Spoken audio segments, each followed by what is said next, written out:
The metallic crash echoed through the concrete parking garage like a gunshot. 12-year-old Emma Martinez watched in horror as her purple mountain bike, the one she'd saved 3 months of allowance to buy, toppled sideways, its handlebars scraping against the rough asphalt with a sickening screech.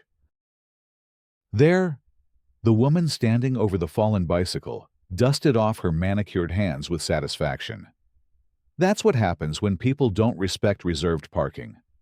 She smoothed down her pristine white blazer and adjusted her designer sunglasses.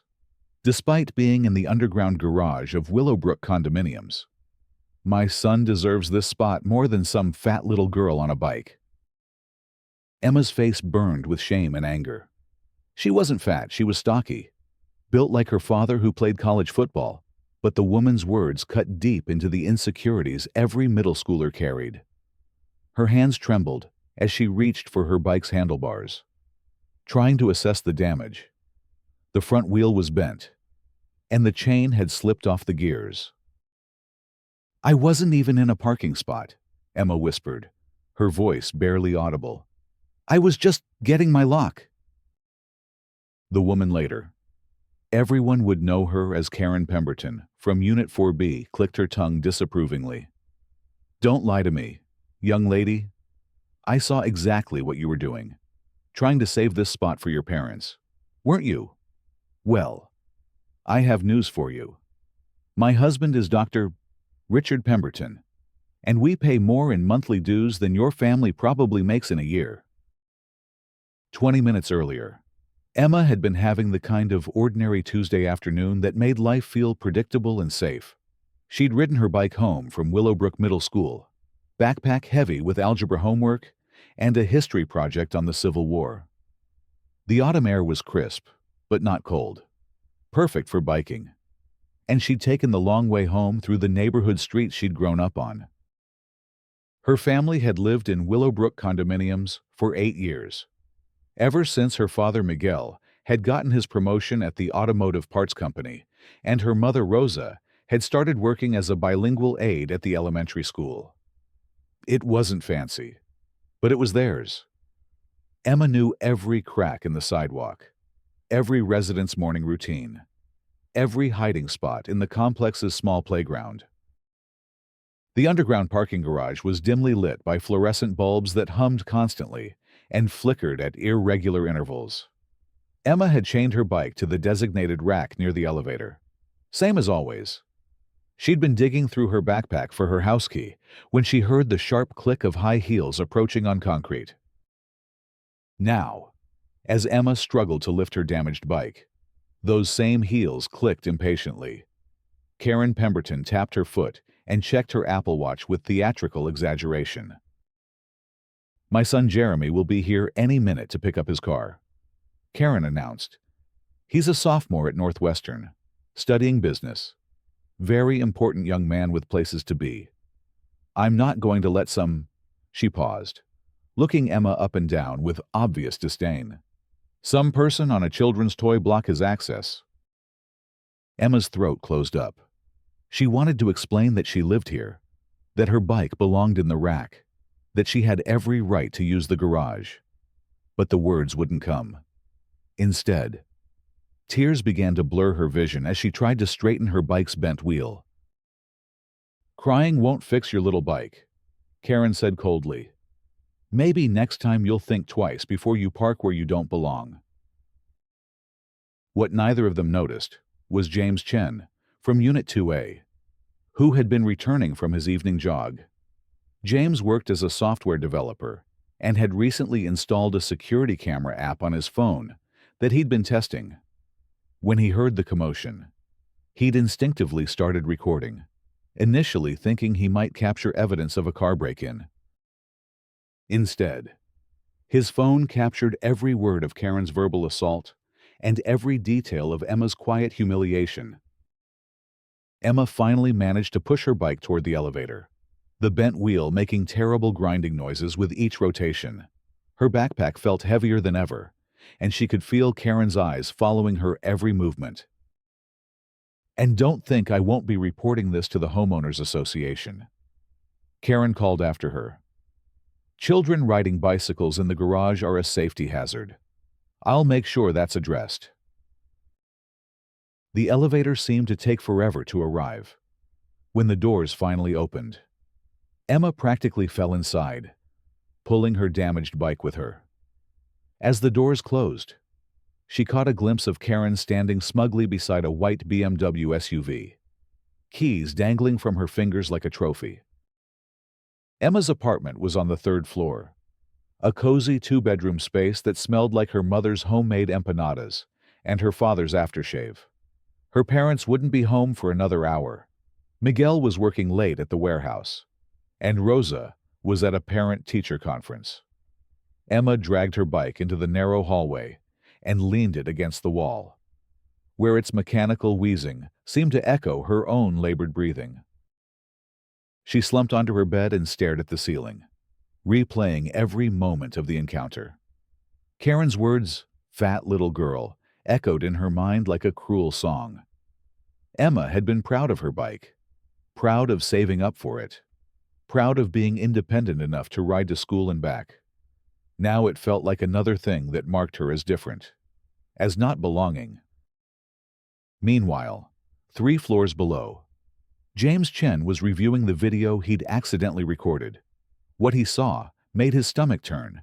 He'd moved to Willowbrook condominiums 2 years ago, attracted by the family-friendly atmosphere and reasonable cost.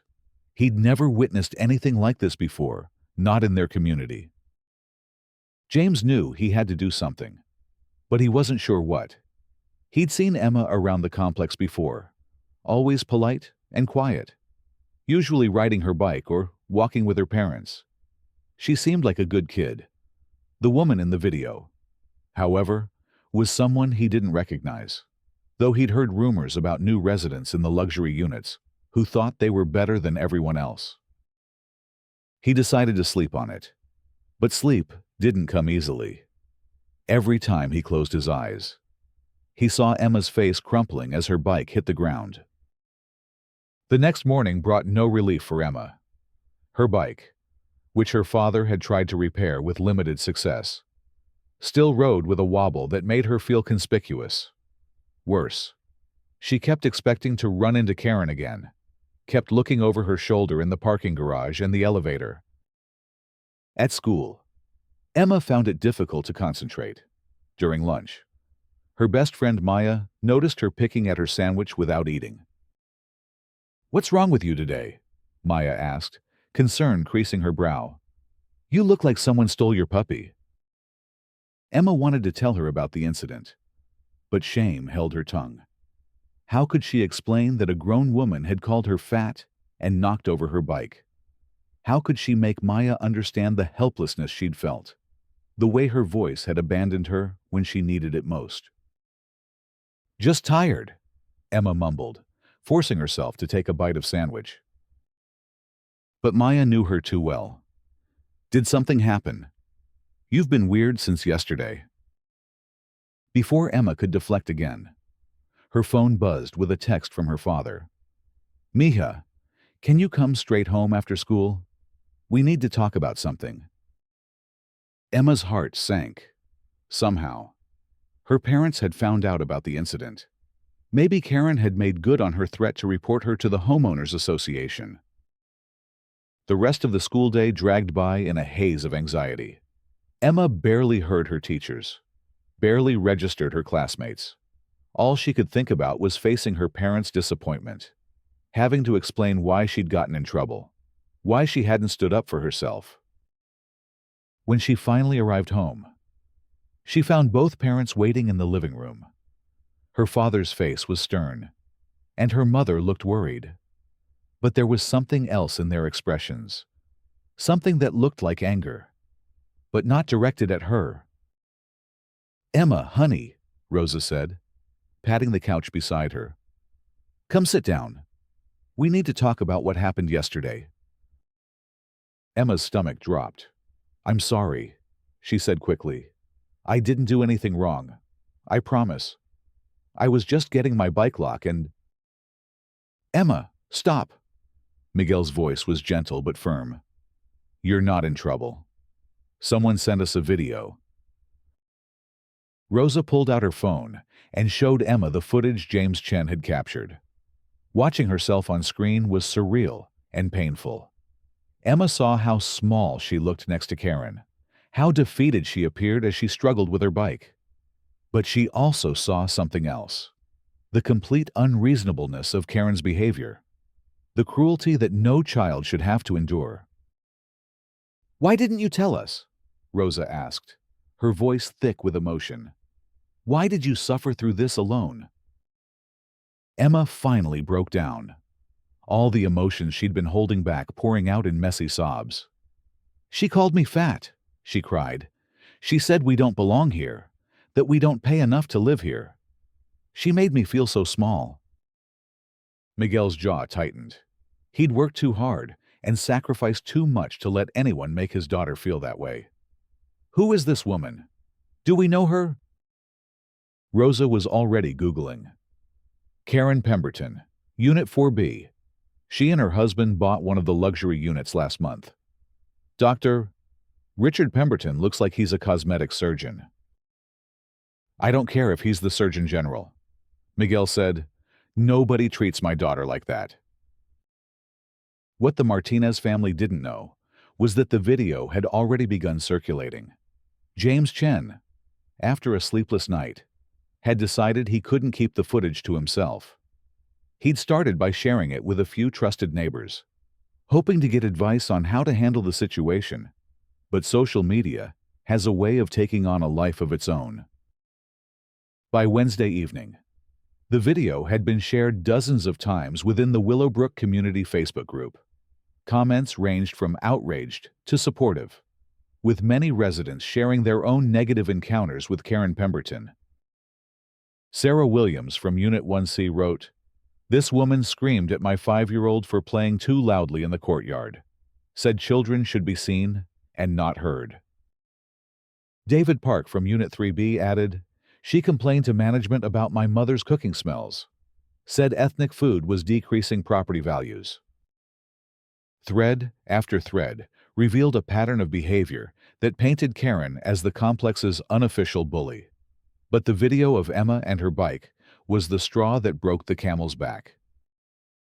Karen, blissfully unaware of the growing storm, was having lunch with her book club when her phone started buzzing incessantly. Text after text, call after call, most from numbers she didn't recognize. "Excuse me, ladies," she said, stepping away from their table at the country club. "I need to take these." The first call was from her husband Richard, his voice tight with controlled anger. "Karen, what the hell did I just watch? There's a video of you attacking a child in our parking garage." "Attacking?" Karen laughed dismissively. "Richard, you're being dramatic. I simply moved a bicycle that was blocking Jeremy's parking spot. These people need to learn their place." "Their place?" Richard's voice rose. "Karen, we live in a community. These are our neighbors. And that little girl wasn't blocking anything. She was in the bike rack where she belonged." Karen felt her first flutter of unease. "Who sent you this video?" "Everyone. Karen, it's everywhere. My receptionist showed it to me. My patients are asking me about it. The video has been shared over 200 times in the past hour." Karen's face went pale, her carefully constructed image of respectability, the social standing she'd worked so hard to maintain, felt suddenly fragile. "It's been taken out of context," she said quickly. "You don't understand the full situation. I understand that my wife was recorded bullying a child, and now my practice is getting phone calls asking if I support this behavior." Before Karen could respond, her phone beeped with another call. The display showed HOA President.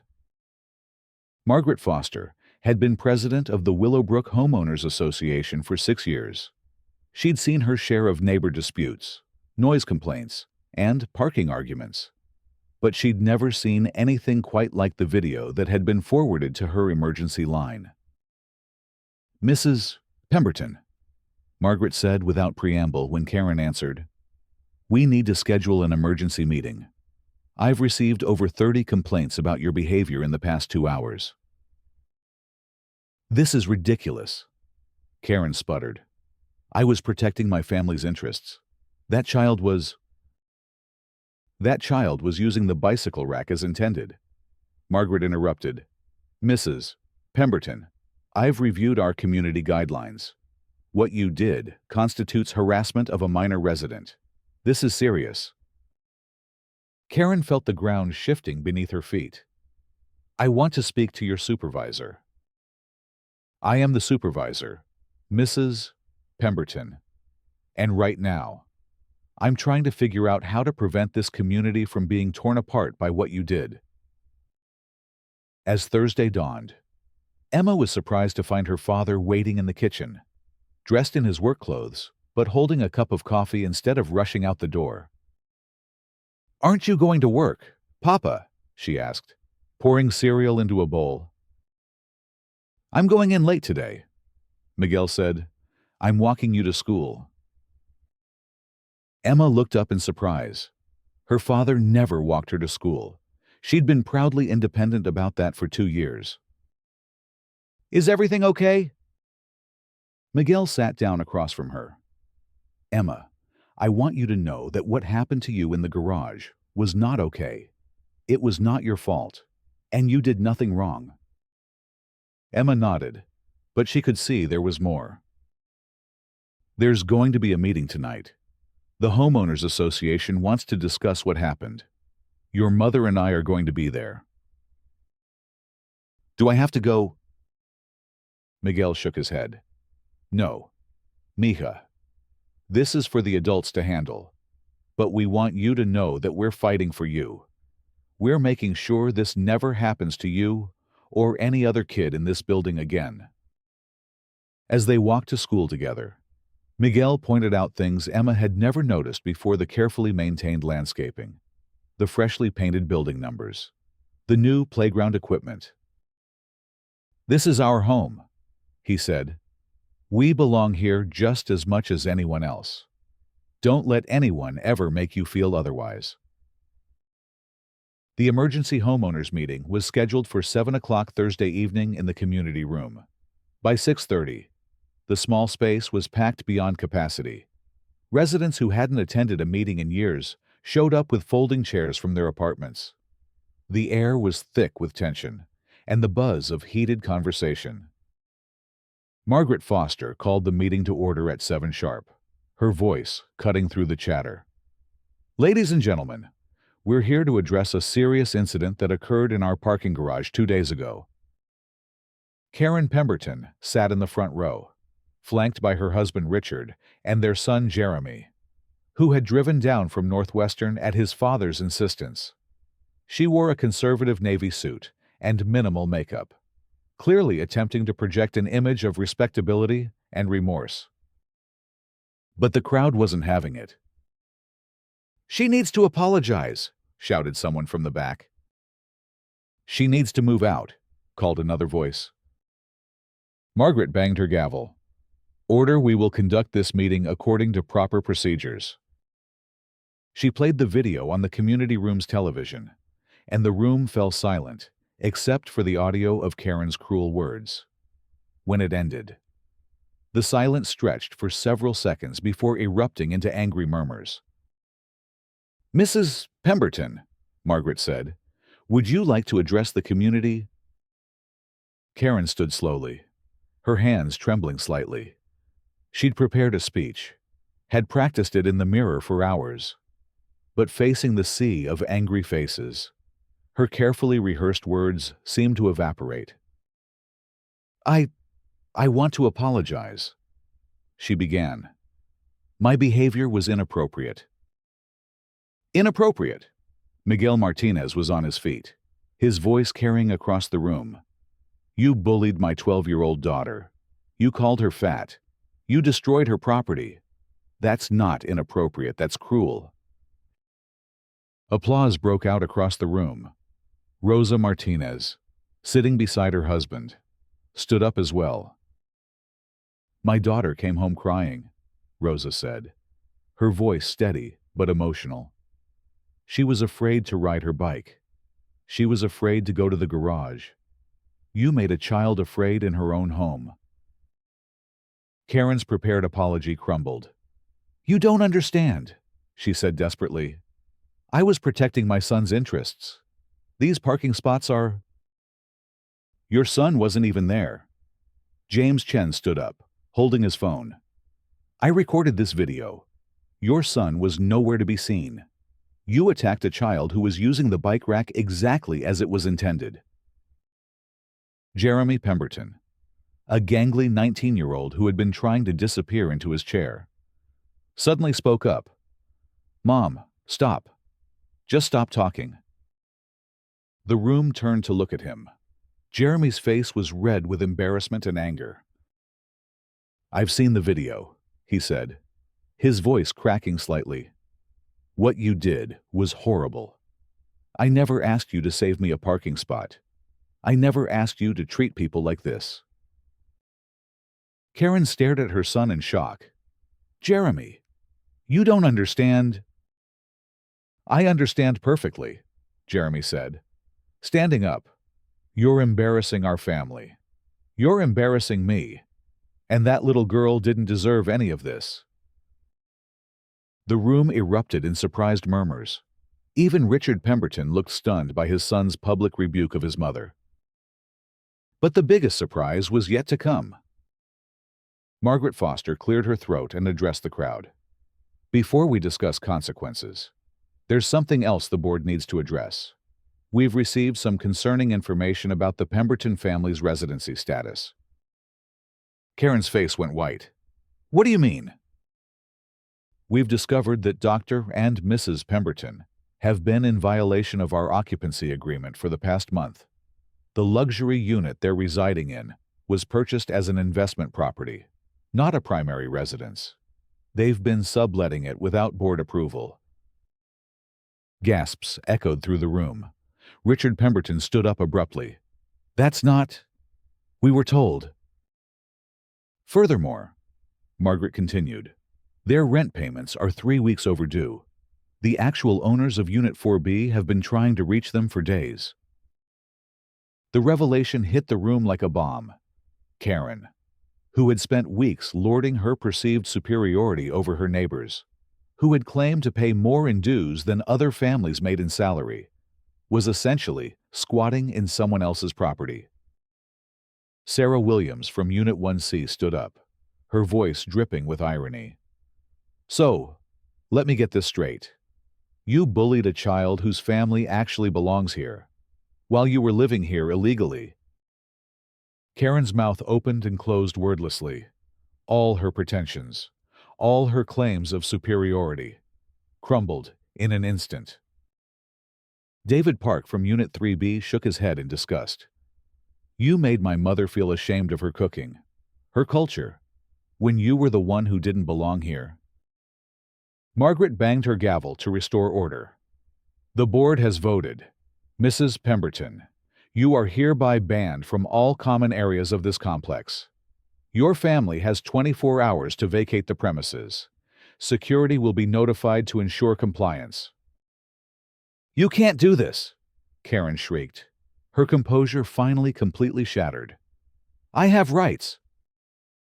You have the right to face eviction proceedings, Margaret replied coldly, which the property owners will be initiating tomorrow morning. Richard Pemberton grabbed his wife's arm. Karen, we're leaving. Now. As the Pemberton family made their way toward the door, Jeremy stopped and turned back to the crowd. I'm sorry, he said, his voice barely audible. I'm sorry about my mother. I'm sorry about what she did to that little girl. Miguel Martinez, who had been seething with anger just moments before, felt a pang of sympathy for the young man.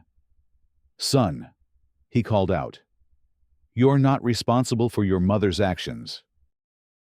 Jeremy nodded gratefully before following his parents out of the room. The meeting didn't end with the Pembertons' departure. Instead, it transformed into something unexpected, A community healing session. Neighbors who had barely spoken to each other before began sharing stories, offering support, and making plans to prevent future incidents. James Chen proposed a buddy system for children using the parking garage. Sarah Williams suggested regular community dinners to bring people together. David Park offered to organize a cultural exchange program where residents could share their traditions and foods. "We can't let one person's hatred divide us," Rosa Martinez said. Speaking for the first time that evening, "We have to use this as an opportunity to become stronger." The crowd agreed enthusiastically. What had started as a meeting to address a bullying incident had evolved into a community recommitment to inclusion and mutual respect. When Emma's parents returned home that night, they found her waiting in the living room, pretending to do homework, but obviously anxious to hear about the meeting. "How did it go?" she asked nervously. Miguel sat down beside her and pulled her into a hug. "It went very well. Mija, Karen Pemberton has been banned from the building. She and her family have to move out." Emma's eyes widened. "Really?" "Really," Rosa confirmed. "But more importantly, the whole community came together to support you. People we've never even talked to before stood up and said what happened to you was wrong. And there's something else," Miguel added with a smile. "The board voted to install better lighting in the parking garage and to add security cameras. You'll never have to worry about something like this happening again." Emma felt a weight lifting from her shoulders that she hadn't even realized she was carrying. "I can ride my bike to school tomorrow." "Of course you can," Rosa said. "This is your home, and you belong here." The next morning, Emma woke up with something she hadn't felt in days: excitement. She'd gotten her bike repaired at the local shop the day before, and it rode like new. As she walked it down to the parking garage, she was surprised to find several neighbors waiting for her. James Chen was there with his mountain bike, along with two other residents she recognized but had never spoken to before. Sarah Williams stood nearby with her 5-year-old daughter Lucy, who was sitting on a small pink bicycle with training wheels. "Mind if we ride with you to school?" James asked with a smile. "I work from home, and I could use the exercise." Emma grinned. "Sure." As they rode through the neighborhood together, chatting and laughing, Emma realized that Karen's cruelty had inadvertently brought the community together in a way that might never have happened otherwise. The woman who had tried to make her feel small and unwelcome had instead helped create a network of neighbors who looked out for each other. 3 weeks later, Emma was doing homework at the kitchen table when her mother called her over to the window. "Look, Mija," Rosa said, pointing to the courtyard below. Emma looked down to see the monthly community barbecue in full swing. David Park was serving Korean barbecue from a portable grill, while his mother offered homemade kimchi to curious neighbors. Sarah Williams had set up a face painting station for the children. James Chen was organizing a bike safety workshop near the newly installed bike racks. The courtyard was full of families Emma had never seen interact before: people sharing food, children playing together, adults having genuine conversations instead of just polite nods in the elevator. "It's beautiful," Emma said softly. "It is," Rosa agreed. "And you helped make it happen."